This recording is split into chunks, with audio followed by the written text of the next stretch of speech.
Hi everyone, I'm Lori Michael Fitness, specializing in senior fitness in the home, your home, my home. Today we're going to focus on stretching for the lower body. So outer hip, inner thigh, and hamstrings, the back of the thigh. So with the help of my friend Kim, here we go. Just have a towel ready, or if you have a strap, and you can be on your bed. Not if it's too soft, or a couch if it's not too soft, and perhaps you can get on the floor. But I'm going to demonstrate on something in between, which is my massage table, so you can see. Here we go. Just a few words about stretching. You want to make sure that any stretch you do is comfortable. What we don't want is a painful stretch, thinking more pain, more gain. It's not true with stretching at all. You want to be able to breathe into the stretch, to be able to hold the stretch, to be able to feel a light sensation of tugging, one that you can hold and allow the muscle to respond to. If it's too tight, the muscle's just going to tighten up anyway, and then we defeat the purpose. Okay, so we're going to start with the right hip for Lori. She's just going to allow her leg to hang off. You can see her foot's not touching the floor, and that's fine. If you're on the bed and it's a lower bed, you might find that your foot touches the floor, and that's fine as well. Lori's going to show you where you're feeling the stretch in the front of the hip, and it feels great.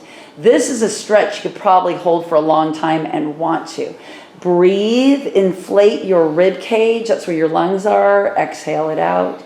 Just let oxygen and blood flow to the area, allowing the muscle to stretch 20 to 30 seconds, up to 45 seconds to a minute, and you want to repeat that 2 to 4 times. So you just bring your leg back up and then do it again. And then, of course, switching to the other leg. Okay, so Lori's going to go more to the center of the table now. And we're going to get the outer glute muscle. I just kind of filming that right now. She's going to take a strap around the leg that she's not stretching, and that is her left leg. She's going to put the foot back on the table, and then the leg she's going to stretch, that foot goes to the knee. So it's ankle to the knee, and see how her knee is turned out. Okay, so she's holding the strap with one hand. She's going to let that foot come off the floor, or the table rather. And then with her right hand, she's just pushing the knee away a little bit.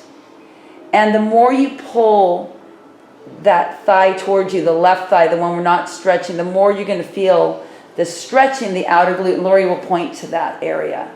So that's our piriformis, or outer hip stretch. We're going to go now for the back of the thigh, the inner thigh, and another one for the outer thigh and hip. So the strap will go around her right foot.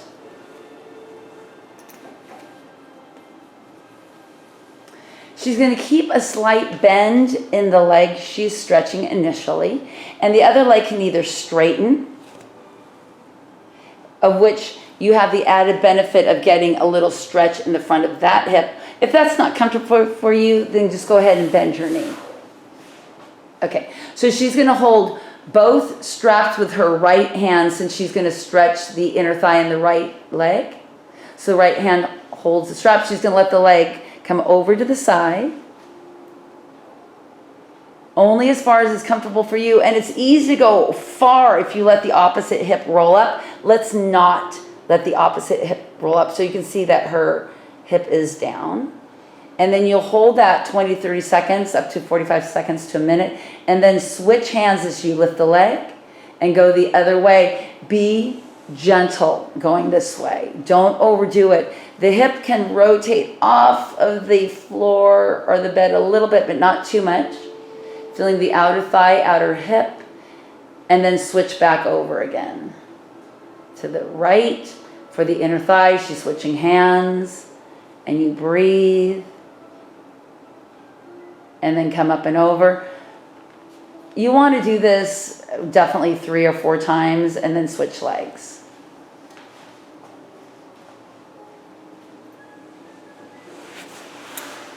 Okay, so I think that's a good way to start your day, but be a little warmed up before you actually do the stretches. And it's really important to concentrate on the cues we gave you, because especially when you're taking one leg over the center of the body to the other side, you don't want to be lifting your hips. I mean, you'll get a little bit more of a back stretch, but the concentration really needs to be on your hip or inner thigh or whatever you're going to be stretching at the time. Anyway, be well. Be safe. See you next time.